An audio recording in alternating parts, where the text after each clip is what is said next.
Halo guys, jumpa lagi dengan J2F Story tutorial khusus YouTuber para pemula. Di video kali ini kita akan membahas mengenai rekomendasi ya. Jadi kenapa rekomendasi itu tidak sesuai dengan topik atau tema kita gitu, atau istilah kata orang bilang kok rekomendasinya bisa nyasar gitu ke topik atau tema lain gitu ya.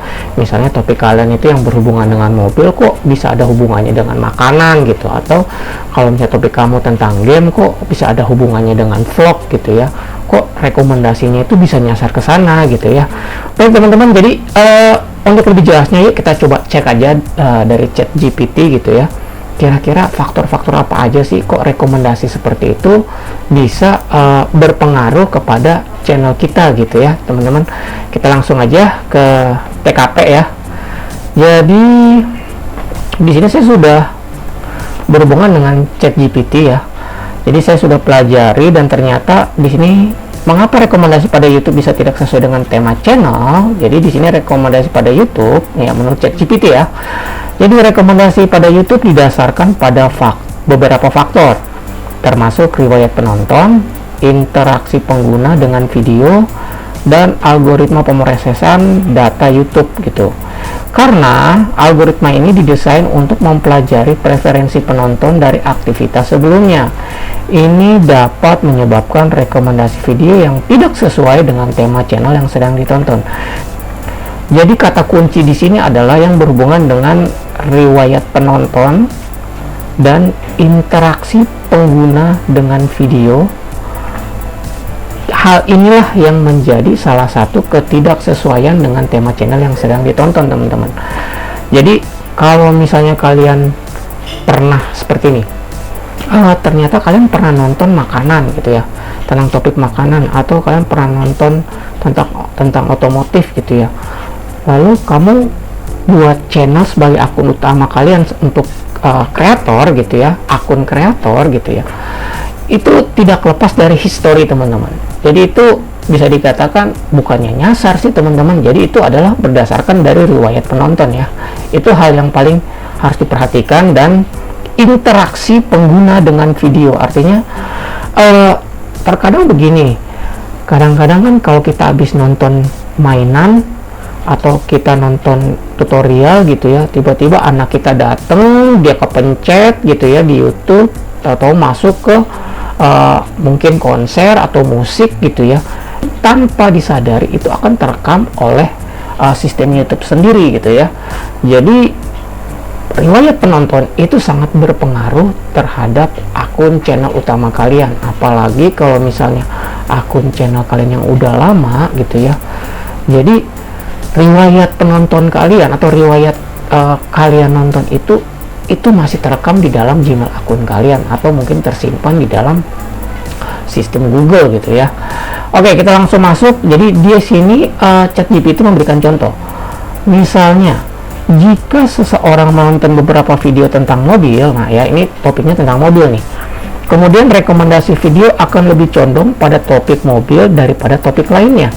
Jadi karena orang ini suka nonton mobil atau otomotif, jadi lebih condong akan direkomendasikan yang berhubungan dengan mobil. Namun, nah di sini ada kata namun. Kalau kita berbicara namun, berarti kita ada kata tapi. Jika dalam riwayat penonton tersebut ada satu atau dua video yang tidak berhubungan dengan topik mobil, misalnya makanan, maka kemungkinan besar rekomendasi video tentang makanan akan muncul pada rekomendasi channel tersebut gitu ya. Jadi ingat lagi, kalau kita lihat dari riwayat penonton, jadi kalau misalnya akun Gmail kalian itu yang kalian pernah gunakan yang sudah lama, yang dulu-dulu itu, lalu kalian gunakan untuk menjadi akun kreator gitu, hal ini bisa terjadi. Jadi baik sengaja atau tidak disengaja, semua yang berhubungan dengan internet sudah terekam gitu ya, apalagi ada keterkaitan Gmail dengan website lainnya gitu ya, atau video-video yang lainnya yang kalian pernah tonton gitu, itu semua sudah terekam gitu. Jadi istilahnya bahasa kitanya ya, segala sesuatunya ada jejak digitalnya gitu loh. Jadi luar biasa banget ya kalau misalnya udah sampai tahap seperti ini ya teman-teman.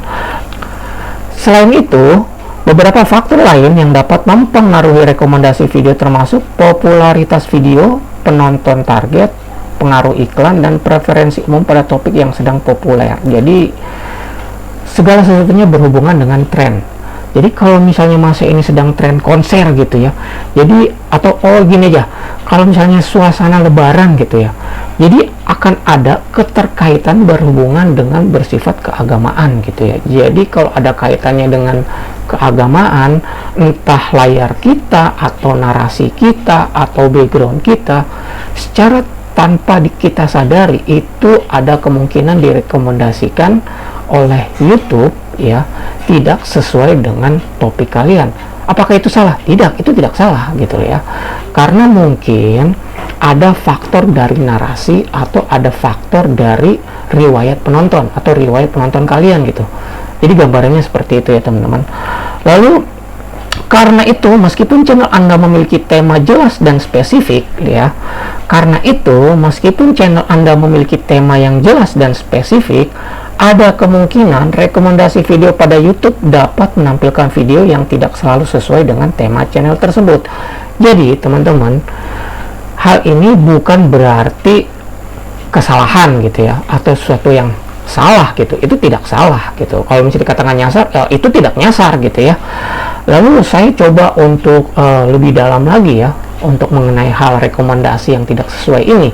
Lalu saya bertanya lagi nih di dalam ChatGPT, apakah hal ini berhubungan dengan rekomendasi berdasarkan narasi pada isi video?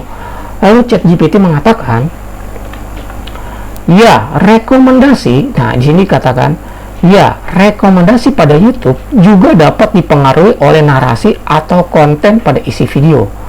Ingat, jadi ada narasi-narasi di dalam isi konten tersebut bisa saling keterkaitan meskipun topiknya kita berbeda, tetapi ada kemungkinan rekomendasi itu bisa muncul di topik-topik lainnya gitu. Jadi ternyata algoritma itu merekomendasikan seperti virus.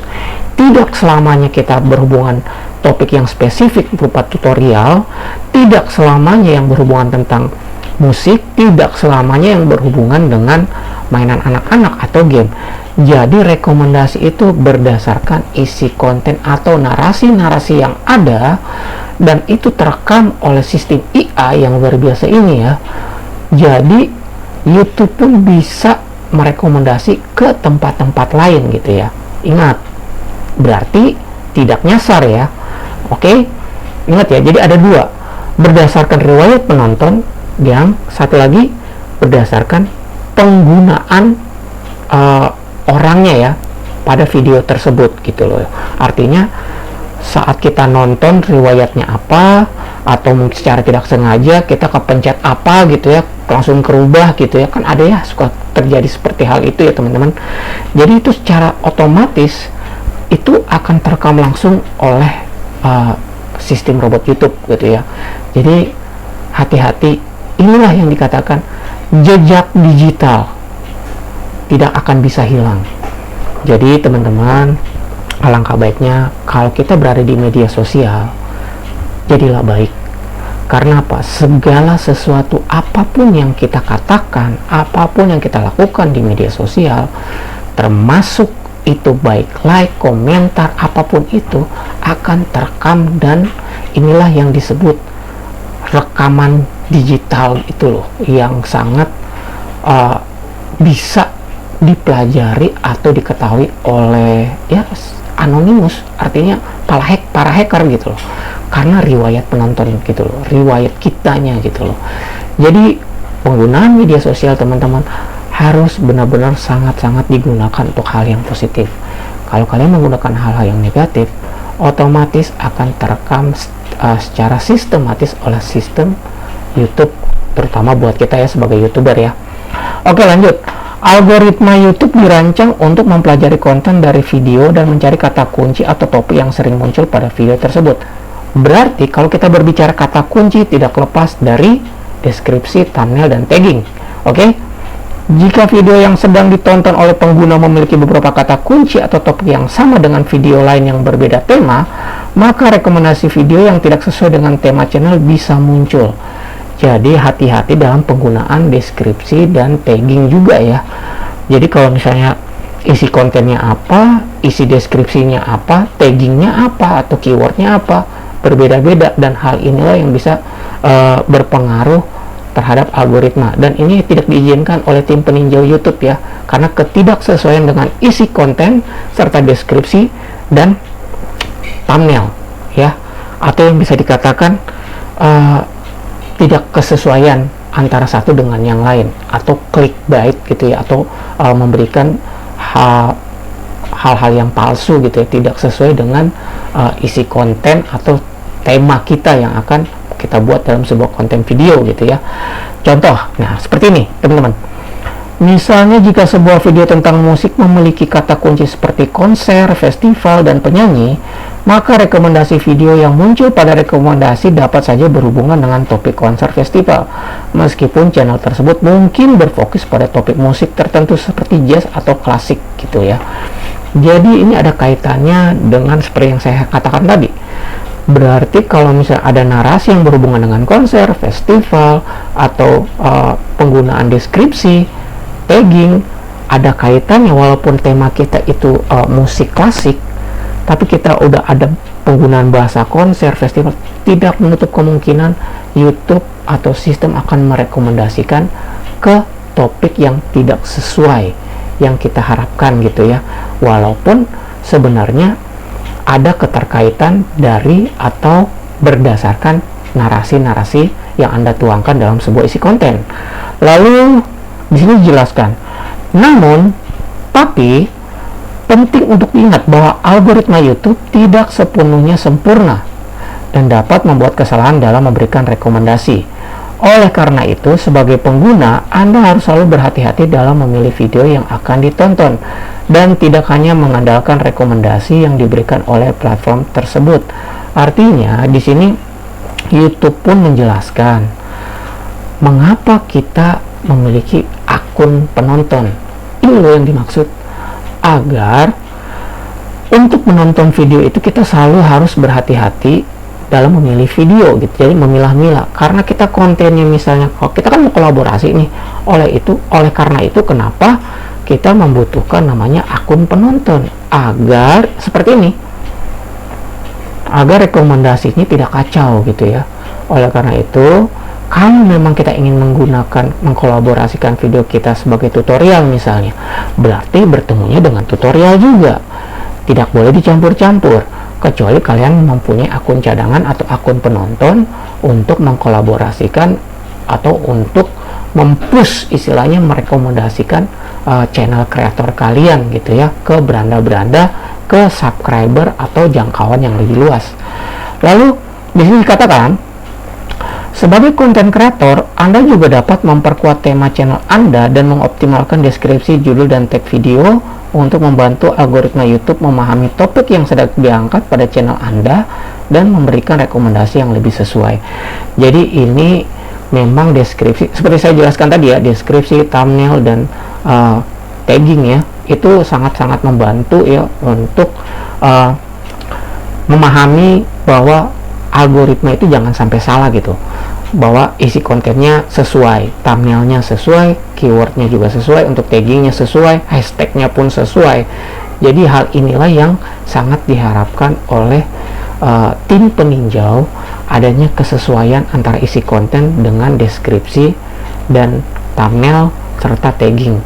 Dan ini sudah pasti kalau kalian udah mengajukan monetisasi, hal ini ya yang akan diperiksa gitu loh teman-teman.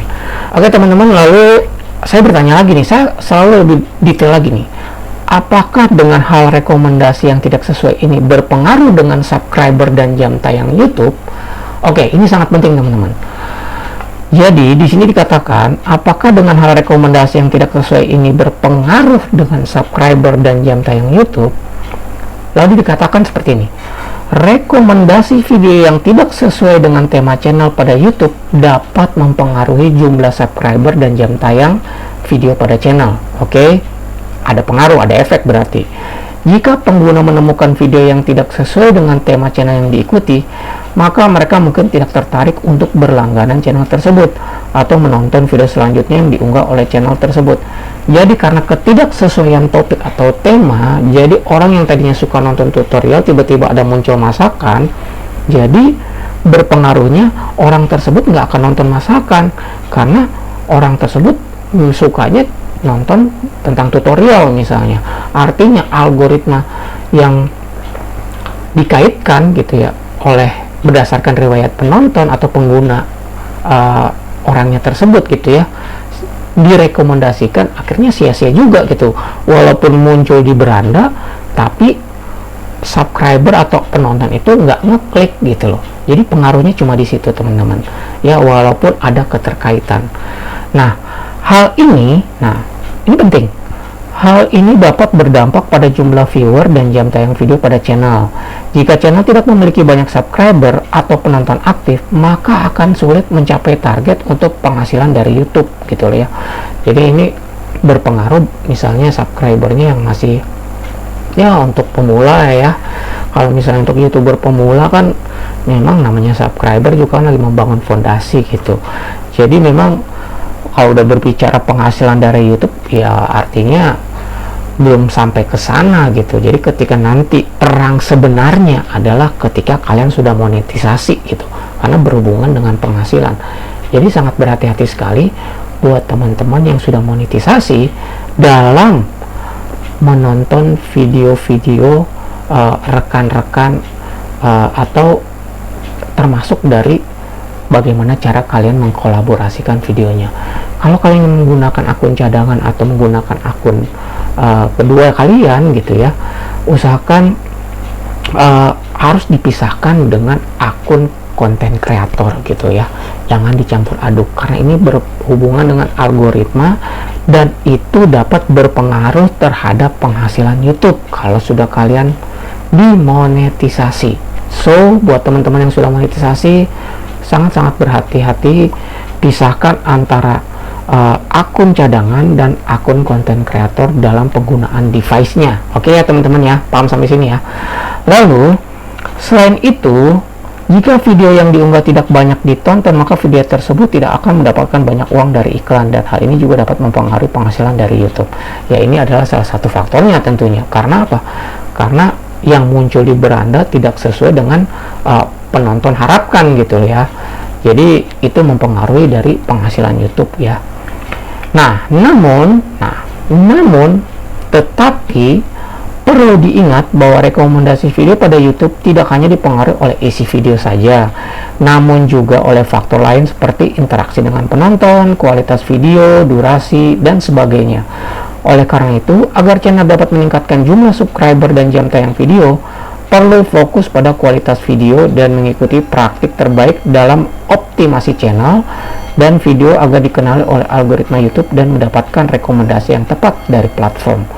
Jadi di sini dijelaskan bahwa bro, mau nggak mau kualitas itu penting, karena di sini dijelaskan bahwa untuk mempengaruhi jam tayang dan subscriber, ya kita memang kalau bicara YouTuber pemula ya, kita sedang membangun fondasi dari awal.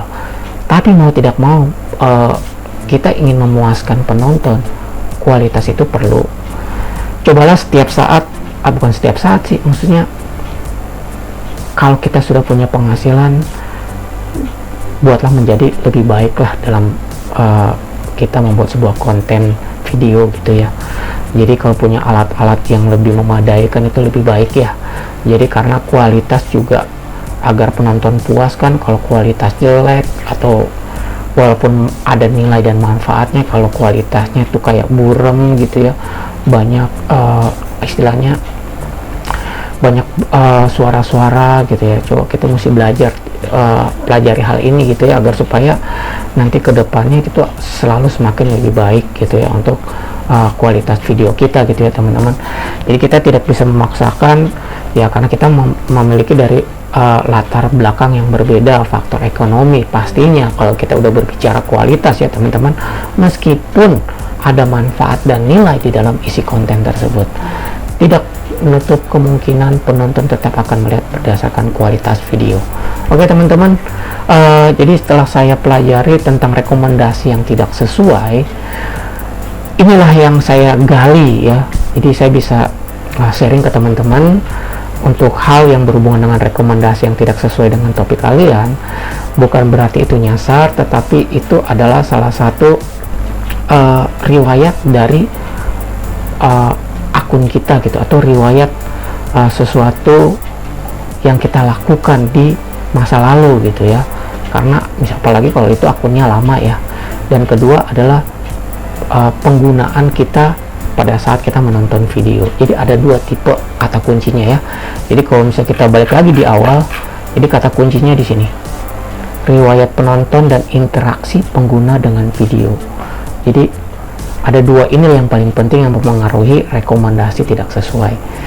Lalu jangan lupa isi konten pun harus ada narasi-narasi supaya kesesuaian untuk direkomendasikan topik kita sesuai gitu ya.